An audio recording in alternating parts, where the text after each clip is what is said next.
ค่ะสวัสดีครับสวัสดีครับวันนี้เราจะได้พูดคุยกับท่านพลอากาศเอกเกษตรโรจนนินทร์นะคะอดีตผู้บัญชาการทหารสูงสุดและอดีตผู้บัญชาการทหารอากาศอยากจะให้ท่านเล่าเรื่องราวสมัยที่ยังเป็นเด็กนักเรียนอยู่อะค่ะว่าเรียนอยู่ที่ไหนยังไงบ้างแล้วก็พอเริ่มที่ก่อนที่จะเข้าโรงเรียนทางด้านทหารเนี่ยค่ะได้มีความคิดเห็นได้มีความรู้สึกยังไงบ้างก่อนที่จะได้เลือกที่จะมาเรียนเป็นทหารนะคะครับผมเนี่ยเกิดจังหวัดในจังหวัดสระบุรีนะซึ่งอยู่ห่างจากกรุงเทพทางเหนือประมาณ100 กิโลนะก็ในการศึกษามัธยมต้นก็เรียนที่โรงเรียนประจำจังหวัดสระบุรีนะมัธยมปลายหรือไฮสคูลนี่ก็เข้ามาต่อ ในโรงเรียนเตรียมอุดมศึกษาพญาไทนะหลังจากนั้นผมก็เข้าไปในเรียนเตรียมแพทย์ในมหาวิทยาลัยจุฬาลงกรณ์1 ปีนะก็ลาออกเพื่อมาสมัครเป็นนักเรียนในเรืออากาศซึ่ง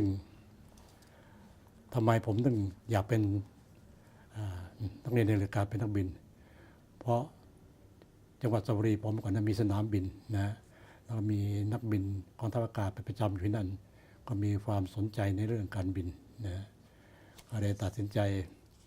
มารับสมัครสอบที่โรงเรียนเรืออากาศ1ก็มีความชอบแล้ว2ก็เพื่อนฝูงจะชวนมาก็มานะก็มาสอบที่โรงเรียนอากาศซึ่งรับพวกที่สำเร็จจากไฮสคูลคือม.8 สมัยก่อนนะก็สอบได้นะก็เข้ามาเป็นนักเรียนอากาศเมื่อปี 2496 นะวันที่7นะก็สำเร็จการศึกษาจากโรงเรียนอากาศแล้วก็จากโรงเรียนการบินทอ.นะก็ในปี 2501 นะทำไมตอนนั้นถึงอยากจะไปเลือกเรียนเป็นเตรียมแพทย์อะคะก็เพราะคุณพ่อกับแม่อยากให้เป็นหมอแต่ใจเราก็เฉยๆนะแต่ชอบเห็นนักบินมาก็อยากเป็นนักบินนะอยากเป็นนักบินนะก็เลยย้ายจากเตรียมแพทย์มาเข้าโรงเรียนทหารเลยช่วงตอนที่เข้าโรงเรียนเตรียมทหารใหม่ๆเนี่ยค่ะเตรียมทหารผมไม่เคยเข้าเพราะว่าสมัยนั้นเขารับมัธยม8เลยนะก็มาเรียนในเรืออากาศอยู่5 ปีนะก็หลังจากจบจากโรงเรียนในเรืออากาศแล้วก็เข้าในโรงเรียนตามระดับขั้นของกองทัพอากาศเช่นโรงเรียนผู้ขับฝูงโรงเรียนเสนาธิการทหารอากาศวิทยาลัยการทัพอากาศแล้วก็สุดท้ายคือวิทยาลัยป้องกันราชอาณาจักร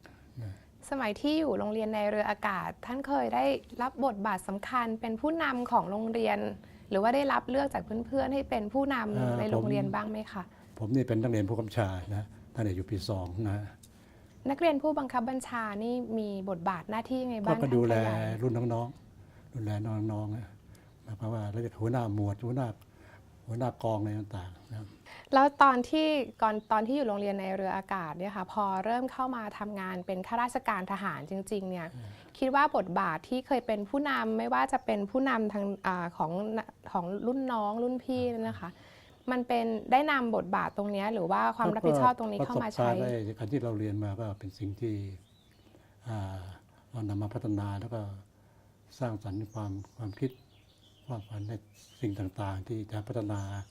ตัวเราเองและของทัพอากาศนะก็ผมก็รับราชการ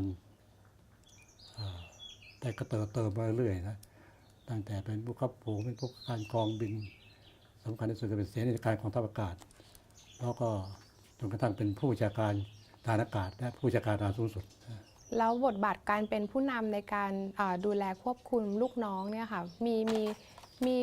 แนวคิดยังไงบ้างไหมคะที่จะควบคุมลูกน้องให้อยู่ในผมก็เป็นผู้บัญชาการตั้งแต่เป็นขับฝูงนะเป็นผู้ขับการเนี่ยทำให้ผมมีประสบการณ์เยอะเพราะว่าเป็นผู้ขับการก็เหมือนในกองทัพอากาศเล็กๆนะที่เราได้ดูแลทุกอย่างในกองบินนะผมได้เป็นผู้การกองบิน2นะซึ่งเป็นกองบินขับไล่เราย้ายมาเป็นผู้การกองบิน6เป็นกองบินลำเลียงนะแล้วต่อไปก็ก้าวไปเรื่อยถึงกรมส่งกำลังบำรุงผู้ช่วยเสรองเสแสดงว่าท่านก็เป็นนักบินมาตลอดเวลาด้วยไหมคะก็เป็นนักบินขับไล่ก่อนแล้วก็ไปสงครามเกาหลีไปสงครามเวียดนามมาก็มาเป็นนักบินลำเลียงบุคคลที่จะได้เป็นนักบินเนี่ยค่ะจะต้องมีเรียกว่าไหวพริบค่อนข้างสูงมากในการตัดสินใจเรื่องราวต่างๆคือนักบินมันประกอบด้วยหลายอย่างหนึ่งก็ต้องมี มีที่ร่างกายที่สุขภาพอยู่สมบูรณ์ไม่ขัดต่อการบินทางภาษาจิตวิทยานี่ก็ต้องผ่านการทดสอบนะเพราะว่านักบินของกองทัพอากาศเนี่ยที่แรกรับมาก็ต้องเป็นนักบินขับไล่ ค่ะ นักบินขับไล่ต้องใช้ความอดทนใช้ประสาทอะไรต่างๆในการที่จะบังคับเครื่องบินในการสู้รบกันนะการฝึกนักบินก็อีกอย่างก็เป็นศิลปศาสตร์อันหนึ่งเรื่องการบินนะผสมผสานกันทั้งศิลปศาสตร์และการรู้นะเพราะเรารู้เรื่องทุกอย่างเกี่ยวเรื่องการบินเกี่ยวข้องกับการบินลมฟ้าอากาศต่างๆนี่ก็กองทัพอากาศจึงเป็นเรานักบินที่เป็นหลัก ค่ะ ในการที่จะก้าวขึ้นมาสู่ความเป็นผู้นำของกองทัพอากาศ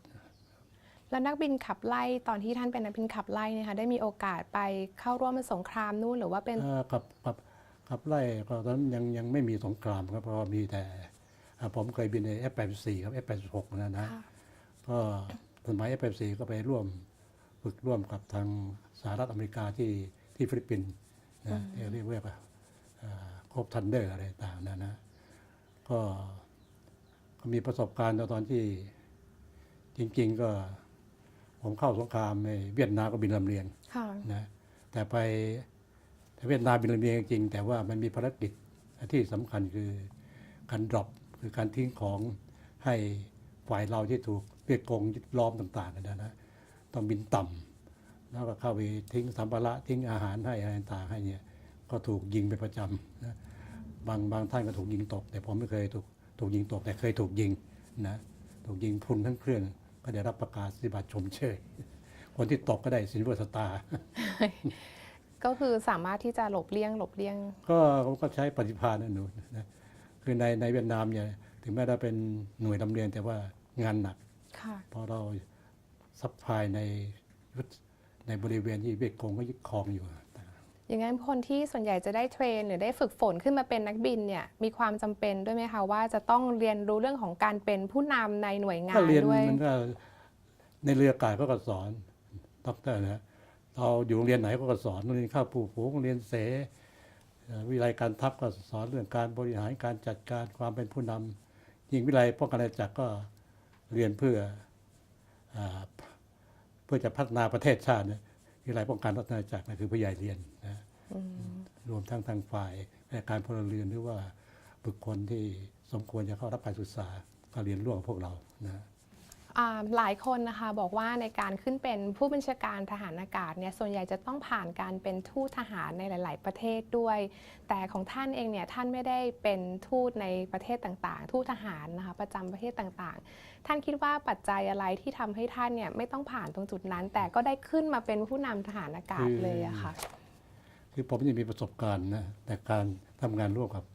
สัมพันธมิตรคือเป็นนักบินในสงครามเกาหลีนะผมก็ทำงานร่วมกับสหรัฐนะพวกญี่ปุ่นนะแล้วก็ในเวียดนามเราก็ทำงานร่วมกับสหรัฐกับเวียดนามนะผมก็มีประสบการณ์ต่างๆที่ทำงานร่วมกับทางฝ่ายสัมพันธมิตรนะ ค่ะ ซึ่งในนั้นก็ยศยังแค่เรืออากาศเอกอะไรต่างๆนะแล้วก็เป็นผู้การกองบิน เป็นผู้การบินเพราะมีประสบการณ์เยอะแต่ที่เพราะที่ผมไม่ได้ไปเป็นผู้ช่วยทูตทหารเพราะว่าผมสละสิทธิ์เพราะตอนนั้นตอนนี้เข้าคัดเลือกกันเนี่ยผมเป็นรองเจ้ากรมแล้วซึ่งพร้อมจะเป็นนายพล ค่ะ ก็ได้สละสิทธิ์นะ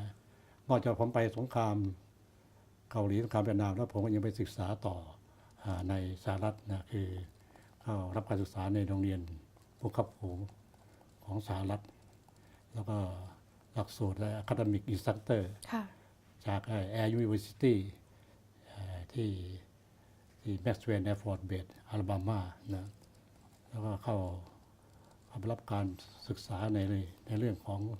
Special Air Warfare ที่มันใช้อยู่ในการรบของในภัยเอเชียตะวันออกเฉียงใต้ของเรานะอันนี้ก็เป็นประสบการณ์ที่ผมได้มาพอสมควรอยู่ต่างประเทศนะ ค่ะ ก็ทำให้ผมก็คงไม่ต้องไปเป็นทูตนะก็ก้าวหน้ามาเรื่อยนะ แล้วถ้ากล่าวถึงอาจจะเป็นข้าราชการทหารปัจจุบันเนี่ยค่ะท่านคิดว่าการไปเป็นผู้ช่วยทูตทหารณต่างประเทศมีความจำเป็นในการพัฒนาความเป็นผู้นำเพื่อจะก้าวมาเป็นผู้นำของกองทัพต่อไปไหมคะ ก็มันก็ส่วนหนึ่งนะแต่ว่าการที่จะได้รับคัดเลือกไปเป็นผู้ช่วยทูตทหารอากาศนี่นะก็จะต้องผ่านการคณะกรรมการกลั่นกรองโดยเฉพาะอย่างยิ่งมาถึงระดับผู้บัญชาการอากาศในการคัดเลือกการกลั่นกรองเนี่ยเราก็ต้องดูในระดับผู้การกองบินในระดับหัวหน้าหน่วยที่เทียบเท่านะที่มีความรู้ความสามารถมีทางด้านครอบครัวก็เป็นครอบครัวที่ไม่มีปัญหาไม่มีอะไรต่างๆแล้วก็มีการคัดเลือกกันนะสุดท้ายก็เราก็ส่งคนที่เหมาะสมกับประเทศต่างๆไปนะซึ่งไปเป็นทูตทหารเนี่ยนะก็มันมีโอกาสที่ได้ประสบการณ์ในการติดต่อกับทูตทหารต่างประเทศติดต่อรู้กับธรรมเนียมประเพณีของประเทศที่เราอยู่ก็เป็นส่วนหนึ่งนะที่ทำให้มารับรายการที่มีประสบการณ์เพิ่มยิ่งขึ้นนะอย่างไรก็ตามพวกที่มาเป็นผู้ขับบัญชาเขาก็ต้องผ่านสิ่งต่างๆมาพอสมควรไม่ว่าจะเป็นทูตไม่ทูตอะไรต่างทุกคนก็ไปร่ำเรียนการศึกษามาจากเมืองนอกเพราะนักเรียนอากาศนี่มีทุนที่ไปเรียนมากนะที่ไปเรียนในเยอรมันเรียนอังกฤษเรียนญี่ปุ่นเรียนเกาหลีอะไรต่างๆนะเพราะส่วนใหญ่นักเรียนอากาศตอนนี้ก็ส่วนใหญ่จะจบปริญญาโทเป็นส่วนใหญ่นะปริญญาโทการไปเรียนที่ต่างประเทศไปเทรนที่โรงเรียนทหารต่างๆที่ท่านกล่าวไว้เนี่ยค่ะท่านคิดว่ามันเป็นสิ่งสำคัญไหมคะที่จะทำให้ข้าราชการทหารโดยเฉพาะทหารอากาศเนี่ยสามารถพัฒนาศักยภาพความเป็นผู้นำแล้วกลับมาทำงานให้กับประเทศได้ก็เป็นส่วนหนึ่งนะเพราะว่าเราไปศึกษาต่างประเทศเนี่ยเพราะประเทศมหาอำนาจเขาเป็นต้นว่าสหรัฐหรือทางด้านเยอรมันต่างๆเนี่ยเราก็ได้ประสบการณ์ไอ้ที่เราได้รับการศึกษาจากที่นั่นมานะว่าประเทศเขาเป็นยังไงทำไมประเทศเขาจึงมีความมั่นคงในเรื่องการปกครองบ้านเมืองในระบอบประชาธิปไตยต่างๆทำไมเขาได้พัฒนาอาวุธต่างๆแล้วก็ถือโอกาสได้ศึกษาบางทีไปดูงานด้วยก็ทำให้มีประโยชน์ต่อนักเรียนที่ไปเรียนในประเทศต่างๆเพราะยิ่งเฉพาะถ้าเป็นผู้ใหญ่เนี่ยก็ได้ไปโอกาสไปเยี่ยมประเทศต่างๆนะในเรื่องของกำลังทางอากาศต่างๆนะก็สมัยผมเป็นเสเป็นผบ.ก็ไปเกือบทุกประเทศนะเราก็ได้ไปดูความก้าวหน้าความเจริญในเรื่องระบบต่างๆของเขานะก็ได้รู้เห็นประเพณีต่างๆที่เราจะนำมาพัฒนาหรือมาทำให้ของเรามันดีขึ้นนะก็เป็นส่วนหนึ่งครับที่ได้ไปโอกาสไปต่างประเทศเนี่ยนะครับส่วนหนึ่งคราวนี้จะขอข้ามมาที่ตอนที่คุณลุงได้ขึ้นมาเป็นผู้บัญชาการทหารอากาศแล้วนะคะสมัยที่ขึ้นเป็นผู้นำของกองทัพอากาศเนี่ยมีแนวคิดหรือว่ามีคติพจน์อะไรที่จะใช้ดูแลควบคุมลูกน้องจำนวนมากเลยอะคะให้ทำตามและปฏิบัติตามที่ได้รับมอบหมายไปอะค่ะคือผมเนี่ยคือการดูแลในกองทัพอากาศก็เสมือนเป็นครอบครัวเดียวกันนะเหมือนพี่เหมือนน้องเหมือนลูกเหมือนหลานนะแต่ว่าในระหว่างที่ผมเป็นผู้จัดการอากาศเนี่ยผมก็มีการพัฒนาอยู่หลายด้านเดียวกันเป็นต้นว่าในการพัฒนาในด้านกำลังรบนะก็ได้จัดซื้อพวกยุทโธปกรณ์เป็นต้นว่าเครื่องบินรบคือขับไล่นะก็มี F16 มี Air39นะแล้วก็มีเครื่องลำเลียงกัน430ซึ่งซื้อในขณะที่ผมเป็นผู้จัดการซื้อมาเยอะจำนวน8เครื่องด้วยกันนะแล้วก็มีซื้อเครื่องฝึกที่ทันสมัยที่พร้อมจะฝึกนักบินที่โรงเรียนการบินได้รับเครื่องบินฝึกที่ดีแล้วก็ซื้อพวกหอพระที่นั่งอะไรต่างๆนี่เป็นได้พัฒนากำลังรบของกองทัพอากาศส่วนในด้านการพัฒนากำลังพลเนี่ยเราก็ได้มุ่งหวังให้กำลังพลเราได้รับการศึกษาให้ดีที่สุดนะให้สามารถที่จะมีความรับผิดชอบในเรื่องการบริหารในการผู้กำกับการเป็นผู้นำนะมันสำคัญงั้นเราจะมีโรงเรียนระดับต่างๆที่ได้ฝึกอบรมพวกเราเป็นต้นนักเรียนผู้ขับหูเรียนเสนาธิการวิไลการทัพอันนี้ที่เป็นหัวใจของผู้ที่จะเป็นหลักในกองทัพต้องผ่านโรงเรียนพวกนี้นะนอกจากนั้นก็ในด้านการสวัสดิการบำรุงขวัญนะเราก็ทำให้ดีที่สุดนะเท่าที่เราทำได้นะก็เราก็อยู่อย่างมีความสุขนะสมัยที่ผ ผมเป็นผู้บัญชาการทหารอากาศแล้วพอเราได้ไปตรวจเยี่ยมน้องๆทุกคนในกองทัพอากาศผมไปทุกหน่วยนะไม่ว่าจะอยู่บนเขาอยู่บนอะไรต่างๆก็ไปต่างๆทำให้ความรักความสามัคคีเราแล้วก็เป็นในเนื้อเดียวกันนะซึ่งก็คงจะถือว่าสมัยที่ผมเป็นผู้บัญชาการทหารอากาศกองทัพอากาศที่เข้มแข็งที่สุดนะ สมัยที่ท่านเป็นผู้บัญชาการทหารอากาศเนี่ยค่ะท่านคิดว่าเหตุการณ์ใดที่ท่านตัดสินใจแล้วส่งผลกระทบต่อความมั่นคงของชาติมากที่สุดที่น่าจะเป็นเหตุการณ์สำคัญนะคะ คือเหตุการณ์สำคัญไม่กระทบความมั่นคงของชาติ เราทำเพื่อความมั่นคงของชาติ ค่ะ นะเป็นต้นว่าในการปราบปรามพกกหรือผู้ก่อการร้ายต่างๆเนี่ยนะกองทัพอากาศก็มีหน้าที่สนับสนุนอย่างเต็มที่นะแล้วก็กองทัพอากาศก็เป็นหลักสำคัญนะคือพูดเกี่ยวกับการเมืองหน่อยนะ ค่ะ ในสมัยที่มีรัฐประหารในปี 2513 เนี่ย ก็มีกองทัพอากาศเป็นกำลังหลักในการรัฐประหารนะกองทัพอากาศที่ก็พยายามที่จะส่งเสริมความมั่นคงของประเทศชาติ เพราะผมเนี่ยผมไม่ได้เกิดจากโรงเรียนในร้อยจบล ค่ะ ผมเกิดจากโรงเรียนในอากาศ บางครั้งในทัศนคติของทหารบกกับทหารอากาศไม่ค่อยเหมือนกัน ค่ะ ทหารอากาศเราเป็นมิตรของคนทั่วๆไปไม่ใช้อาศัยความก้าวร้าวอะไรต่างๆนะก็ทำให้กองทัพเราเนี่ยมีความเข้มแข็งหรือว่าการต่อต้านการจราจรในเดือนพค2534นะที่เรียกว่าพฤษมินและพฤษภาเลือดอะไรนี่นะก็กองทัพอากาศก็เป็นส่วนหนึ่งที่เข้าไปมีบทบาทแต่ว่าเราจะพยายามที่จะทำให้สูญเสียความเสียหายน้อยที่สุดนะในขณะนั้นผมเป็นผู้จัดการทหารสูงสุดด้วยกลุ่มทั้งกองทัพอากาศกลุ่มทั้งผู้จัดการทหารสูงสุดด้วยนะก็ทำให้สงบไปเรียบร้อยด้วยดีนะเพราะว่าทุกคนก็อะไรก็เราให้ความเป็นมิตรจิตมิตรใจซึ่งกันและกันเนี่ยนะให้พวกที่ต่อต้านจราจรมาเมื่อเราทำให้สงบได้แล้วก็ดูแลเขาอย่างดีต่างๆนะมันก็ทำให้เลิกแล้วก็ไปเป็นคุยกันได้นะ เวลาที่เป็นผู้บัญชาการทหารอากาศนะคะมีอุปสรรคอะไรในการทำงานที่เรียกว่าเป็นอุปสรรคสำคัญบ้างไหมคะ คือพูดมาเราต้องมีความเชื่อมั่นในตัวเองหนู ค่ะ เราต้องมีอนุสัมพันธ์เราต้องรู้จักเขารู้จักเรานะเป็นต้นว่าผมเป็นผู้จัดการอากาศเนี่ยจะไปสู้รัฐมนตรีกับเราผมต้องดูก่อนนะถ้าท่านแข็งเราก็อ่อน ถ้าท่านอ่อนเราก็แข็งนะใช้ขงจื้อ คง ในการที่จะ แต่ว่ามันก็ถ้ามันมีความรักสามัคคีก็พูดกันได้ ไม่ว่าจะเป็นผบสูงสุดปลัดกระทรวงกลาโหมผบทอผบทรสมัยก่อนเนี่ยผมได้มาจากเตรียมทหารนะทบทบทรทอทอทอผมในเรืออากาศในเรือในร้อยจบลแต่ว่าเราก็มีอุดมการณ์มีอะไรต่างเหมือนกันทำไงเพื่อประเทศชาติ ก็คุยกันดูเรื่องนะตอนนั้นผบสุจินดาเป็นผู้จัดการทหารบกผมเป็นผู้จัดการอากาศแล้วพอวิเชษฐ์ท่านเป็นผบ.ฐานเรือนะก็เมื่อเราเข้าใจกันดีนะอะไรต่างๆก็ปัญหาที่จะทำเพื่อประเทศชาติก็ต้องสอดคล้องกัน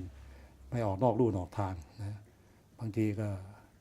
กองทัพบกแต่เขาต้องยอมรับกองทัพเขาใหญ่กองทัพที่ใหญ่ที่สุด ขออนุญาตถามคำถามหนึ่งถ้าเกิดท่านไม่สะดวกตอบไม่เป็นไรนะคะ คือในเวลาที่มีเรื่องของทหารอย่างเงี้ยค่ะที่ต่างชาติที่ต่างประเทศยกตัวอย่างที่อเมริกา หรือว่าที่อังกฤษอย่างที่ท่านเคยเยือนมาแล้วเนี่ยปกติแล้วเนี่ยทหารกับการเมืองจะค่อนข้างแยกกัน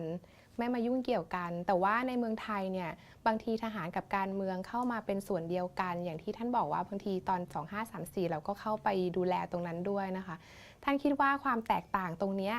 ทำให้ทหารบทบาททหารของประเทศไทยเนี่ยมันแตกต่างจากบทบาทของทหารของต่างชาติยังไงบ้างอะคะ มันก็แตกต่างกันเพราะว่าการปกครองแบบระบอบประชาธิปไตยเรายังไม่สมบูรณ์เข้าใจไหมว่าเป็นเรื่องของนักการเมืองนะเมื่อนักการเมืองบริหารประเทศชาติที่ไม่เรียบร้อยต่างๆเนี่ยนะ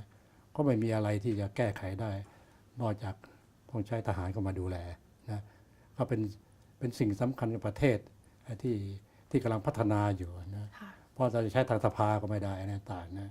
ก็ใช้ทางเดียวคือทางทหารเข้ามา แต่ว่าทางทหารเราเนี่ยเมื่อเขาไม่มีบทบาทไปแล้วจะต้องรีบถอนตัวไปทันทีหลังจากที่ได้ทำทุกสิ่งอย่างร้อยอย่างนี้เหมือนในสมัยปัจจุบันท่านรัฐบาลนายกประยุทธ์นะท่านพยายามที่จะปฏิรูปสิ่งต่างๆนานาถ้าท่านไปตามรถแมพเนี่ยท่านก็ได้รับการสรรเสริญอะไรต่างๆนะ ค่ะ ถ้าออกไปนอกรถแมพซึ่งจะอยู่ต่ออีก2 ปีท่านก็ต้องโดนนะผู้ในต่างๆนะแล้วถ้าปฏิรูปไม่สำเร็จท่านก็ต้องรับผิดชอบ ค่ะ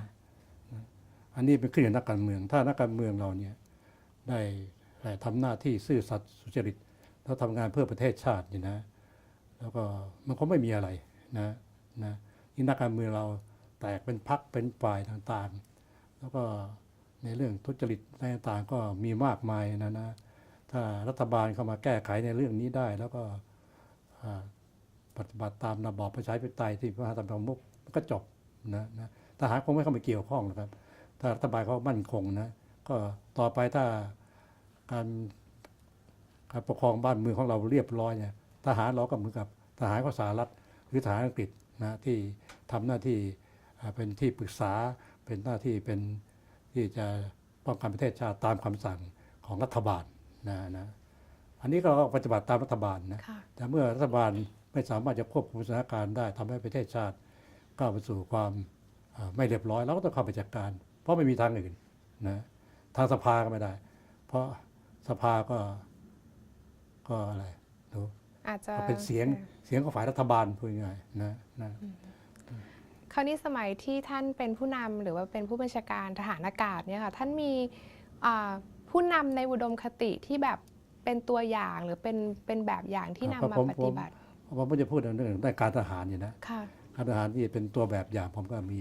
ในพลแมคคาเทอร์นะซึ่งท่านรับผิดชอบในสงครามโลกให้สอนในด้านไพฟิกนะ ค่ะ ซึ่งเราดูภาพยนตร์เกี่ยวกับประวัติท่านนะท่านเป็นคนที่น่าเคารพน่ายึดถือเป็นตัวอย่าง หรือว่าในพลไอเซนฮาวที่ท่านดูแลภาคพื้นยุโรปนะในเรื่องที่ทางภาคพื้นยุโรปเนเตอร์นะการยกพลขึ้นบอกกินนอร์มันดีที่ทำให้ทางฝ่ายทำนี่ชนะนะตอนนั้นก็ผมจะสนใจทางฝ่ายอักษะมันจอมพลรอมเมลนะซึ่งเราได้เรียนประวัติศาสตร์ท่านเป็นนายทหารที่มีความเด็ดขาดมีความต่างๆซึ่งก็ถือว่ากองทัพรถถังเยอรมันดีที่สุดในโลกนะจอมพลรอมเมลนะแต่ว่าท่านแพ้ในสงครามโลกครั้งที่ 2เพราะกำลังทางอากาศของสหรัฐเหนือกว่าพอสหรัฐเข้ามาร่วมในสงครามโลกครั้งที่ 2ก็เยอรมันญี่ปุ่นก็พ่ายแพ้หมดมีแต่ของเรานะที่ผมศรัทธายกย่องคือจอมพลป.พิบูลสงครามนะ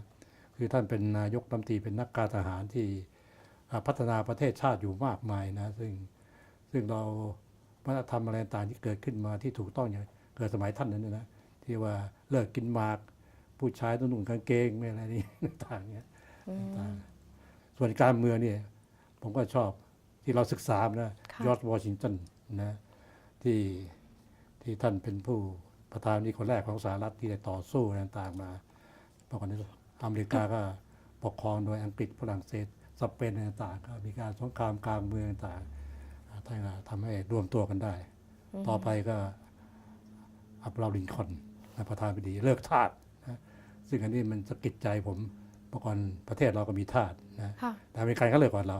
นะเรามาเลิกตอนสมัยร.5 นะร.5 คนต่อไปก็เชอร์ชิลล์นะนายกรัฐมนตรีเชอร์ชิลล์นะซึ่งท่านเป็นนายกรัฐมนตรีที่อะไรนะไม่น่าเชื่อว่าทำให้อังกฤษรอดพ้นจากการโจมตีของเยอรมันใช่ไหมท่านสู้ตายอังกฤษนะ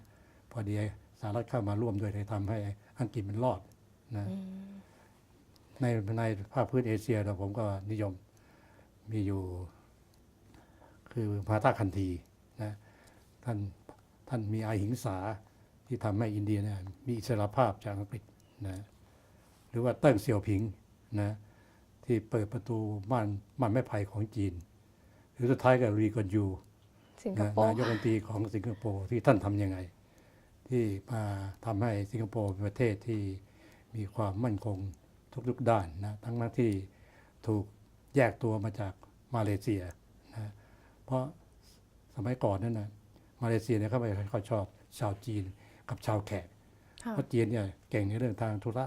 ทางค้าขายทางเรื่องอะไรเหมือนกับชาวอินเดียเหมือนกันเขาก็ไล่จีนกับแขกเนี่ยมาอยู่สิงคโปร์ แล้วท่านเคยได้มีโอกาสพบปะผู้นำในอย่างท่านลีกวนยูหรือ นี่ก็ ว่า อยู่ผมไม่ทันนะแล้วก็ทางนี้มาทางรู้จักทางนางโกะอะไรนะ ถูกตรงๆค่ะ แต่ลูกท่านเนี่ยอันนี้สุพิมพ์ผมไม่เคยรู้จักเพราะเด็ก เด็กขึ้นไป อ๋อ นะแล้วก็ศึกษาท่านนะทำไมท่านถึงทำให้สิงคโปร์เจริญได้นะท่านต้องมีความเป็นผู้นำนะท่านต้องต่อสู้ทุกอย่าง เพราะว่าสิงคโปร์เมื่อก่อนนะเป็นเกาะที่ไม่มีอะไรเลย สมัยที่แยกมาอยู่จากมาเลเซียเนี่ยน้ำก็ต้องพึ่งมาเลใช่ไหมท่านก็ต้องเอาน้ำจากมาเลตลอดเวลาท่านพยายามทำทุกสิ่งอย่างที่เป็นตัวเองอะไรต่างๆนะก็ทำให้สิงคโปร์เจริญมาตั้งบัดนี้นะเราก็เป็นตัวอย่างที่ดีนะสำหรับประเทศเล็กๆที่สร้างตัวขึ้นมาได้ขนาดนี้ แต่คงไม่เหมือนไทยเราเพราะไทยเรานี่มัน60 กว่าล้าน ไม่ได้ คราวนี้ท่านมีข้อคิดอะไรที่อยากจะฝากให้กับผู้นำทหารในปัจจุบันบ้างไหมคะว่าน่าจะต้องปฏิบัติตนยังไงให้เป็นผู้นำที่ดีอย่างที่ผ่านมาที่ทหารทำผ่านมาในอดีต คือก็คนที่มาขึ้นมาเป็นผู้นำกองทัพก็ทุกคนก็มีความรู้ความสามารถนะแต่ต้องคำนึงถึงเลยว่าต้องทำให้สถาบันทหารเราเนี่ยเป็นสถาบันที่ป้องกันชาติศาสนาพระมหากษัตริย์และประชาชนนะอย่าหลงตัวนะว่าเป็นมีกำลังแล้วจะใช้ทำอะไรก็ได้ไม่ใช่นะแต่เพื่อประเทศชาตินี่เราทำได้ทุกอย่างนะที่ในทหารเราทำทุกอย่างนะเพื่อประเทศชาติเพื่อราชบัลลังก์ต่างๆที่เราปกครองอยู่นะอันนี้ทหารต้องคิดเราต้องเตรียมพร้อมที่จะให้กองทัพให้เตรียมพร้อมที่จะเผชิญภัยต่อสู้ทั้งภายนอกและภายในนะอันนี้ผู้นำต้องคิดนะ แล้วสำหรับผู้นำประเทศปัจจุบันท่านมีข้อคิดอะไรอยากจะฝากไหมคะ ก็คงจะดีขึ้นเมื่อหลังจากปฏิรูปนะแต่ว่ายังไงก็ตามผู้นำทางการเมืองต้องซื่อสัตย์สุจริตนะเพราะที่ผ่านมาเนี่ยมันจะมีปัญหาเรื่องการทุจริตมากในรัฐบาลต่างๆนานาเนี่ยต้องแก้ภาพพจน์อันนี้นะต้องซื่อสัตย์สุจริตและทำงานเพื่อประเทศชาติจริงๆนะ ก็น่าจะไปได้ ขอคำถามสุดท้ายนะคะ อ่า ท่านคิดว่าในอนาคตเนี่ยถ้าเกิดการเมืองของไทยยังคงเป็นอย่างนี้ต่อไปเรื่อยๆนะคะ ทหารยังจะต้องเข้ามายุ่งเกี่ยวกับการเมืองเพื่อแก้ไขสถานการณ์ของการเมืองที่มันวุ่นวายเนี่ยท่านคิดว่ามันจะเกิดขึ้นอีกไหมคะในอนาคต ก็ต้องดูว่าหนูวิธีทางกลไกการเมืองเป็นยังไงหนูใช่ไหมว่าเมื่อหลังปฏิรูปแล้วเป็นยังไงนะว่าปฏิรูปแล้วทำให้การเมืองมันดีขึ้นมาไหมหรือว่าปฏิรูปแล้วไม่เข้าท่าอะไรต่างๆอย่างนี้นะมันก็ต้องมีปัญหาต่อไปหนูนะซึ่งอันนี้บอกไม่ถูกนะว่า